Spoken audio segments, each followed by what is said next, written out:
I will rebuild!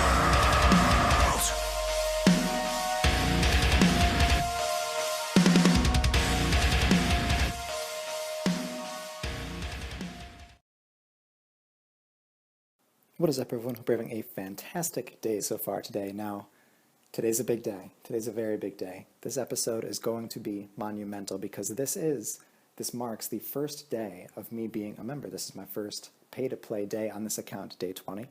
And because of that, obviously, once you become a member, that unlocks a whole new spectrum of content. It unleashes so much that you couldn't do before that. Because of that, day 20 actually includes the most clips I've ever recorded for a day up to date, and that even includes clips beyond this point because obviously right now I'm recording looking backwards. So day 20 is fantastic, and I really cannot wait to share this diversity of content with you guys. It's really a balancing act in many ways because first of all, I need to do a lot of quests to unlock things, but at the same time I need to be doing things that make money so that way I can be being able to sustain bonds, and at the same time I need to be training other skills first, that way I can train the other things efficiently, and it's just going to be an incredible ordeal, but at the same time I'm going through it with you guys, so it's all going to be worth it in the end. One fantastic upside of this, though, is that now that I am a member, I don't have that annoying free-to-play banner up at the top, that ad that shows up, which means that now my cursor actually lines up with where it is when I'm actually making the recording, which was an incredible inconvenience during all of my previous free-to-play recordings. I don't know if you guys paid a lot of attention and noticed that, or if maybe that went over some of your heads, and if it did, then that's really great, because it was really annoying for me, and I'm glad you didn't have to experience that, but it will not be there anymore. Of course, due to this, I had to fix my interface up a little bit, so I pretty much just gave myself a bigger map, which is really nice. I love that. Having a big mini-map is just something that I've always been a giant fan of, especially because I do a lot of things like dungeoneering, where being able to see a lot of the map is just really beneficial. And after that, I figured, well, even though I want to jump straight into important pay-to-play content, I figured unlocking lodestones is probably a very, very good thing to do early. Now, I can't unlock the 2 elven lodestones. I can't do Canifis until Priest in Peril. I can't do Lunar Isle, of course. I can't do the Bandit Camp lodestone until Desert Treasure. And I didn't even bother with the Wilderness lodestone. I actually didn't do the Karamja one in this clip because I forgot about it, but that does get done later. After that, because I did already have 60 plus attack, it was all about that Lost City quest for me. I really wanted to get some dragon weaponry, and so I knocked that out really quick. I got myself some extra Draymond staffs just in case, for some reason, I lose one. So I have like, I think 5 now, just in case, I guess. I bought dual dragon longswords, so those are going to be my primary melee weapons for a while. As you can see, I'm also stocking up on a bunch of runes just because, you know, I really want rune stacks to be able to actually use runes and use them for teleports when I need them, and especially for Viswax as well. Once I'm able to do Viswax, that's going to be super important for this account. I then went on to do the Grand Tree quest, which actually got me from level 5 to 25 agility in just that one quest because it gave 7k agility XP, which is fantastic, and this actually motivated me to want to do a lot of agility XP given quests. I haven't done a lot of them quite yet, but I do really want to in the future because I know that that'll help me so much in getting through low agility levels. Now, when I say to you guys, I will rebuild, I mean everything, and that includes my player-owned house. My player-owned house is always something that I took a lot of pride in. I really loved the layout I had of my house, and I loved the fact that I had pretty much max tier everything inside my house. Now, that doesn't include stuff like the monsters in your dungeon, because those are incredibly expensive, and I never really put money into those. But the rest of my house was pretty much max tier, and I really want to recreate that. Because I had level 1 construction, I wanted to get it up at least a little bit. So I wound up getting it to around 22, and at that point I decided to take a break. Then it was to the mini quest under the Varrock Museum, and the main reason I went to do this is just because I know it gives some XP but not a lot, and I know that this will actually be beneficial to me at low levels, whereas at high levels it's going to be pretty much irrelevant, and that little Kickstarter boost was really going to help. 10k of each elemental and 3k laws finally did buy. I figured that was definitely enough to get me started for any sort of teleporting I might ever need to do, or even magic training through combat and stuff where I might need some airs or some fires along those lines. And again, this is going to help me a lot with Viswax once I'm finally able to work on that. Because I am finally pay to play, I can finally do work in my clan citadel for them. Now, I had gotten 3 smithing levels before I ran out of resources to use there, and so I was at the point where I needed charcoal. But, as I've been saying before, I can train firemaking more efficiently in pay to play because I'll be able to use the rewards from All Fired Up, which include the fire ring and the flame gloves. Now I don't have the level to use the flame gloves yet, but I still needed to do All Fired Up in order to get the ring. That being said, I needed to do Priest in Peril first before I could do All Fired Up, and then after that I still needed to light the beacons. So I of course had to buy Dragon Armor just so that way I actually do have gear, because I didn't really have any upgraded armor at this point. So I bought that. You see the prices on the screen. I completed Priest in Peril. I went on to do All Fired Up after that, and then I finally got the fire making rewards, which I really would like. I also collected my Wicked Hood while I was going through all this, and I don't remember what inspired me to do that, but I did get that done. And as you can see, by the time I finally finished capping, I got in one more smithing level and a fire making level as well. My daily treasure hunter keys were quite kind to me and gave me a divine kebbit burrow, so I decided to use that up, and you can just see so much how much XP you get from these daily locations, which is one of the reasons I want to get divination up early. That way I can start using good daily locations every day and just start boosting my hunter up a lot, because I don't like training hunter that much, and I think this is going to help me just tremendably. And of course, I did wind up buying supplies to make my own divine kebbit burrow after that, and I started doing this every day since. After that, I decided to do the buyers and sellers quest, and then at that point I think I was really close to a level, so I decided to finish that level up, get level 10, and I went on to pickpocket farmers until level 15. Now at this point I can pickpocket ham, and I'll probably be doing these for easy clue scrolls a lot on stream, just because I think it's a fun way of training, and number two, it's also really fun stream content.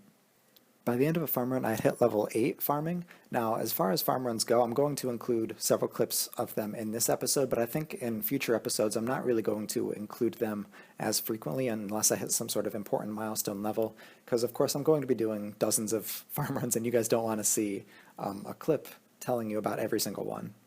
At that point, though, I wanted to work on Slayer, so I went to Daemonheim, I bought my Bone Crusher, which is what I really, really wanted before I started working on extensive Slayer, and my first task wound up being Hell Fights. Now, I thought it was going to be really bad, but it wasn't too bad. The XP I got from it was a lot better than I thought it would be, even though it still wasn't anything amazing. But after that, I was super, super fortunate to get a Growworm task.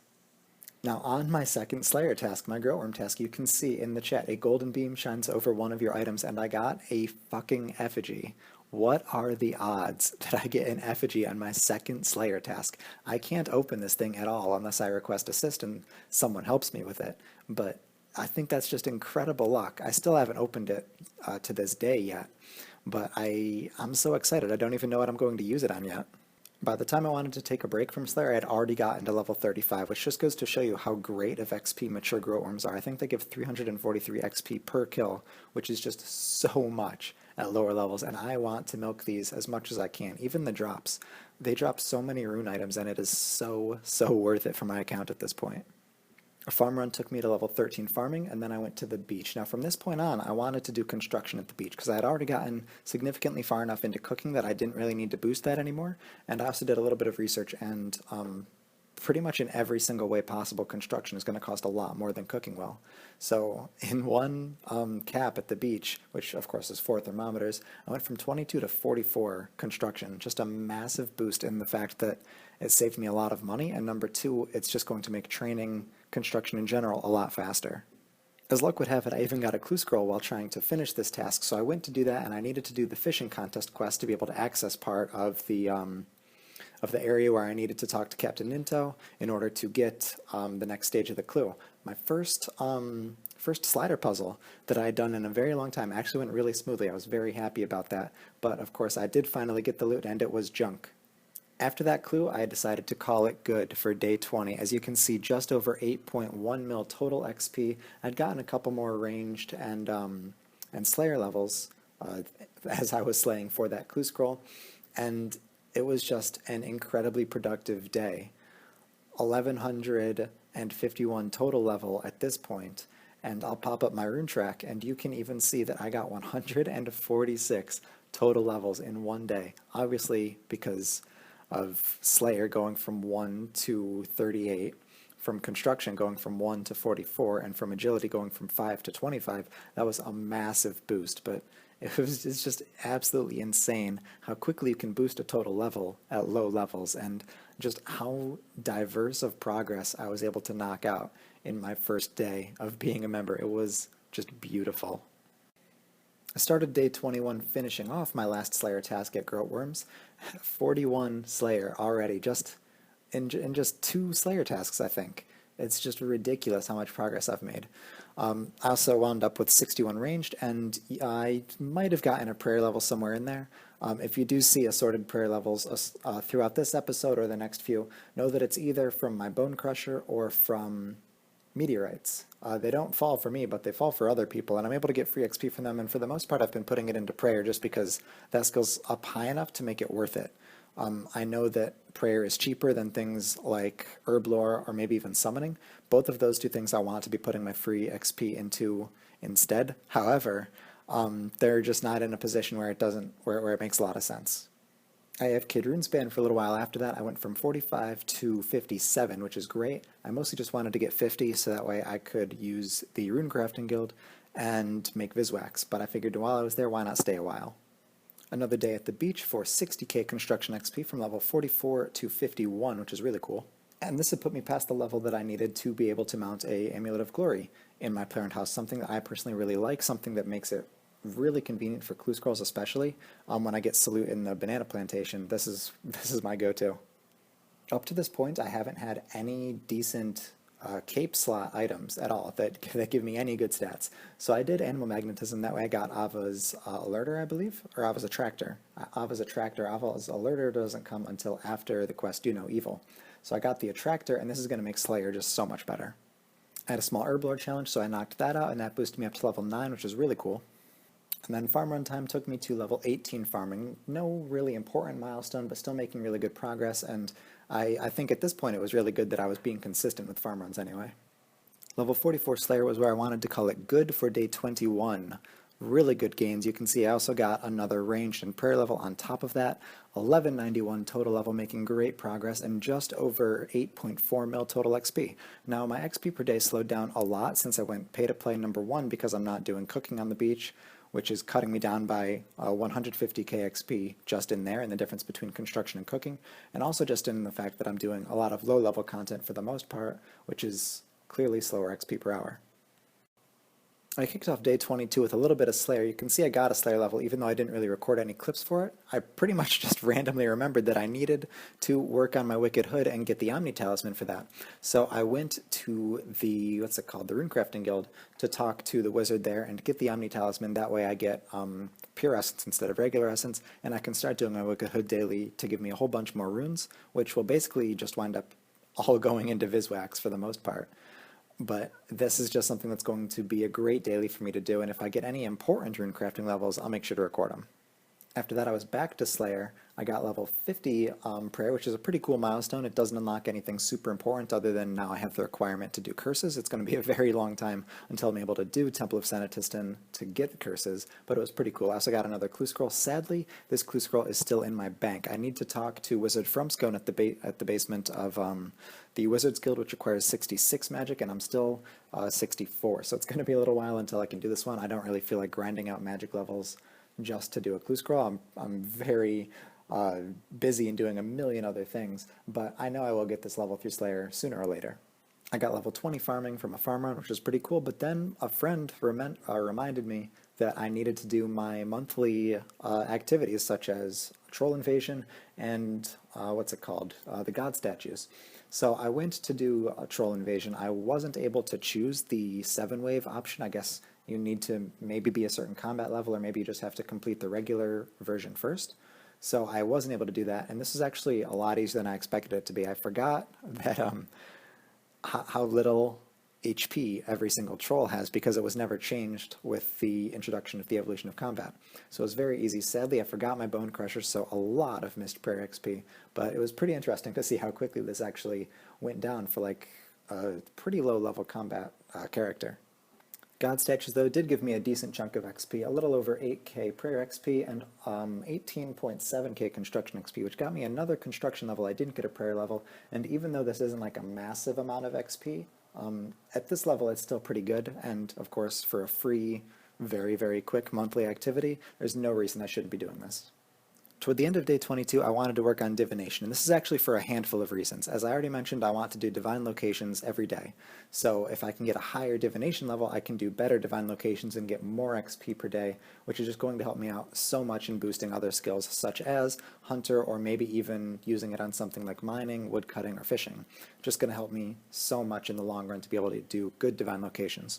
Number 2 is portents. Being able to use portents for things like mining, maybe even gathering something like, for example, feathers for super anti-fire potions. I know it's a long ways off, but portents are just a very helpful thing to be able to use in general. And a third reason I really like divination is because even though I could maybe train it more efficiently with a very high summoning level to be able to use a Nightmare Muspa or a light creature, it's going to be just so far until I'm at that point in the game that it seems like it would be a waste to put it off when these other benefits would help me immediately. And it's also a very AFK skill. As you guys probably know, I got a second monitor, so I was watching Avatar: The Last Airbender while grinding out divination.